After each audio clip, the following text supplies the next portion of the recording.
Hello मंडळी, नमस्कार, good morning, शुभ सकाळ. मी भाग्यश्री तुमचं नवीन एका व्हिडिओमध्ये खूप समर्पण स्वागत करते. तर तुम्ही तर मला ओळखत असाल, पण काय करू, माझं थोडंसं माइंड डिस्टर्ब असल्यामुळे ना मी काही यूट्यूब चॅनलवर जास्त व्हिडिओ अपलोड करू नाही शकते. पण प्रयत्न करते. प्लीज तुम्ही सगळ्यांनी सपोर्ट करा. तर शुभ सकाळ तुम्हा सर्वांना. श्री स्वामी समर्थ. तर आता इथं झालेली सकाळ आणि सकाळ सकाळी गेली होती लाईट. आता गरम होत होतं, तर म्हटलं आता पडून पडून काय करायचं. तर मग उठले आणि सगळ्यात आधी झाडू वगैरे मारला. थोडंसं नाही का फोनमध्ये बघतो ना आपण की कमरेचं फॅट वगैरे वाढलेलं असतं किंवा भरपूरच प्रॉब्लेम पण होतात वेट वाढलेलं असलं. तर मग मी बघितलं होतं.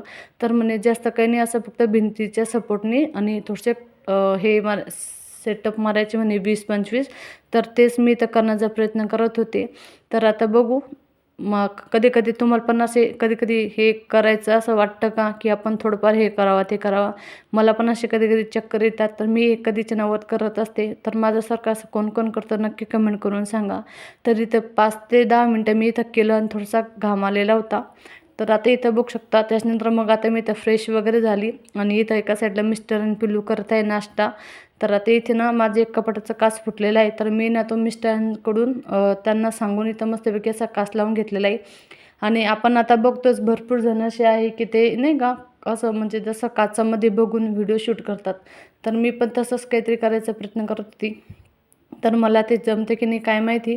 त्याच्यानंतर मग आता इथं फ्रेश झाली आणि इथं आता फोन ठेवला खिडकीमध्ये. तर त्या तिकडच्या साईडनं कसं शूट होत होतं मला काही माहीत नव्हतं. पण मला वाटलं चांगलं होत असेल म्हणून मग मी त्या अंदाजाने ना शूट करायचा प्रयत्न करत होती. आणि नंतर ज्यावेळेस मी एडिटिंगला व्हिडिओ घेतला ना, तर त्यावेळेस मला कळालं की काही शूट बरोबर आलेला नाही आहे. आणि माझा ट्रायपॉड असा आहे की तो लावला तर एका ठिकाणी आणि होतं आणि करायला तर वेगळंच जातं. असं काहीतरी चालू असतं. तर आता इथे ना सगळं मस्तपैकी माझं आवरून घेतलं. नंतर मग एकदा जर माझं आवरायचं मागे पडलं ना, तर मग आवरायला काही वेळ भेटत नाही. आणि गरमीनं तर एवढं परेशान करून ठेवलेलं आहे, बघायचं काम नाही. तर आता इथे मस्त पावडर लावली, टिकली लावली आणि म्हटलं आता इथं थोडंसं कुंकू लावावं. कुंकू पण छान दिसतं डोक्याला. तर आता इथं ना मी कुंकू लावायला गेली तर मस्त चंद्रकोर आलेली होती हातावर. पण म्हटलं आता जाऊ दे, नंतर त्याला नाही का डॅब डॅब करून थोडं मोठं लावून घेतलं. मग आता कसं वाटतं ते माझा फायनल लूक नक्की मला कमेंट करून सांगा. आणि हे ना मी दाढीचं ज्यावेळेस काम करायला गेले ना 6 वर्षापासून माझे म्हणजे नाही का चांदी वगैरे भरायचं ते रूट कॅन करायचं ते काम चाललेलं होतं. तर आता ह्या वर्षी मी फायनल करून घेतलेलं आहे.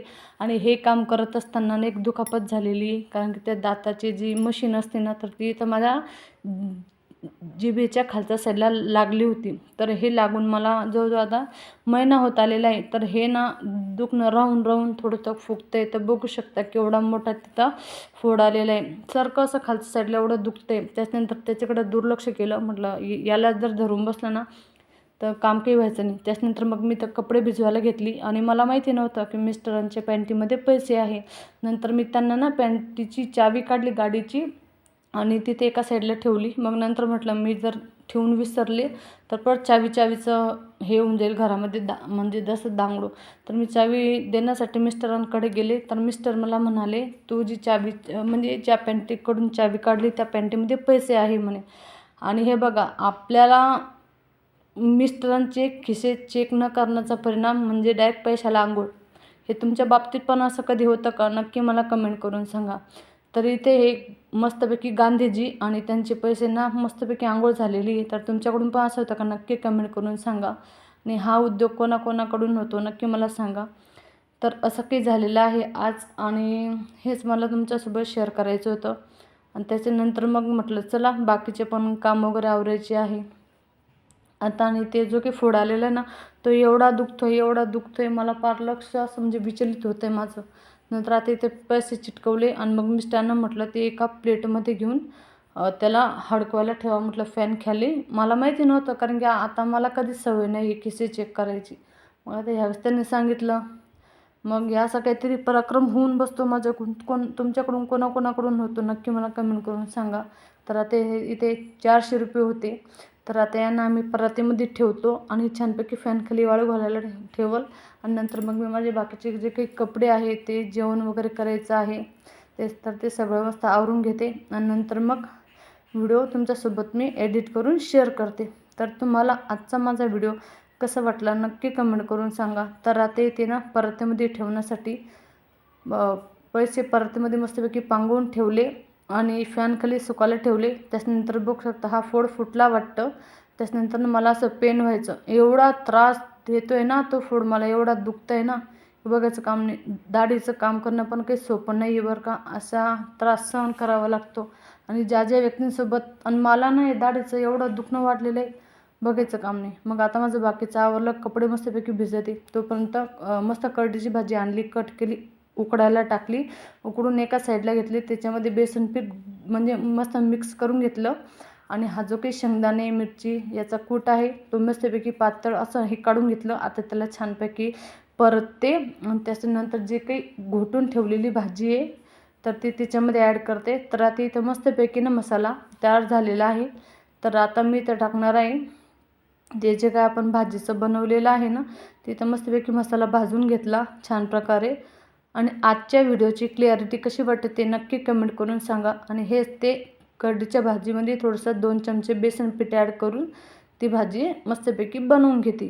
तर मी अशा पद्धतीने बनवते, तुम्ही कशा पद्धतीने बनवता नक्की सांगा. आणि खाली पातेलं ना त्या भाजीचंच होतं नाही का, त्या पातेल्यामध्येच मी बेसन मिक्स केलं आणि त्याच भाजीमध्ये फोडणी दिली, म्हणून थोडं खालचं पातेलं काळं आहे. आणि तर अशा प्रकारे इथं मी करडीची भाजी करते. तुम्ही कशी करता नक्की कमेंट करून सांगा. मग आता इथं स्वयंपाक वगैरे करून घेतला मी सगळा, चपात्यांचा काही शूट केला नाही. त्यानंतर आता ही भिजलेली कापडं होती, म्हटलं चला धुवून काढते.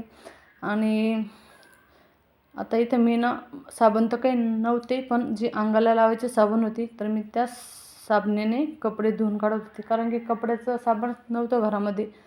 आता ज्याचं त्यालाच माहिती असतं, प्रत्येक बारीक सारीक गोष्टी नाही ना आपण पब्लिकली शो करू शकत, बरोबर आहे. पण मला तरी काही मी कसं ॲडजस्टमेंट समजून घेण्याचा प्रयत्न करते, बरोबर आहे. तर माझ्यासारखं असं कोण कोण करतं नक्की कमेंट करून सांगा. आणि इथं ना घरातच असते, किचनजवळच, फक्त ड्रेस पोटावरती इकडं तिकडे खराब होतो, तर बाकी काही नाही. आणि आता माणसांचं कसं येतं कॉलरला बाही किंवा थोडं नाही का असं याच्यात काम असलं तर होतात कपडे पण मिस्टरांचे खराब. तर आता इथं ना त्यांचं पण एक व्हाईट ड्रेस आहे, तर त्याला पण मी कपड्याचं साबणाने मस्त धुवून काढणार आहे. आता कपड्याचं नाही साबण तर माझं जे आहे त्याने तर करावंच लागणार आहे, बरोबर आहे. तर असं काही होतं आजचा आपला व्हिडिओ तुम्हाला कसा वाटला नक्की कमेंट करून सांगा. व्हिडिओ आवडला असेल तर लाईक करा, शेअर करा, सबस्क्राईब करा. आणि माझ्यासारखी लाईफ कोणाकोणाची आहे नक्की मला कमेंट करून सांगा. आणि हे ना आपण जसं आपल्या लहानपणी घरी बघतो आई कशी करते, तसंच आपल्या लाईफमध्ये फॉलो करायचं शिकतो. तर आता मला ना पहिल्यापासून आईला बघून नाही का असं ॲडजस्टमेंट करायची सवय पडलेली आहे. किंवा आपण आधीचे दिवस बघितलेले असतो तर म्हणतो मग आता कशाला उदामात करायची. आणि माझी काही कंडिशन एवढी की फार चांगली नाही आहे, बरोबर आहे. थोडी म्हणजे जवळजवळ तिला वीकच म्हणावं लागेल, बरोबर आहे. पण तरी पण मी तिच्यात हॅपी आहे, ओके. तर आता इथे मस्तपैकी असं इथं सर्व कपडे वगैरे धुवून काढले. बाकीच्या कपड्यांचा काही मी शूट घेतला नाही, पण आता जे काय आहे त्याचा घेऊन तुमच्यासोबत शेअर करते. तर माझ्यासारखी नॉर्मली लाईफ कोणाकोणाची आहे नक्की कमेंट करून सांगा. भेटू नेक्स्ट व्हिडिओमध्ये.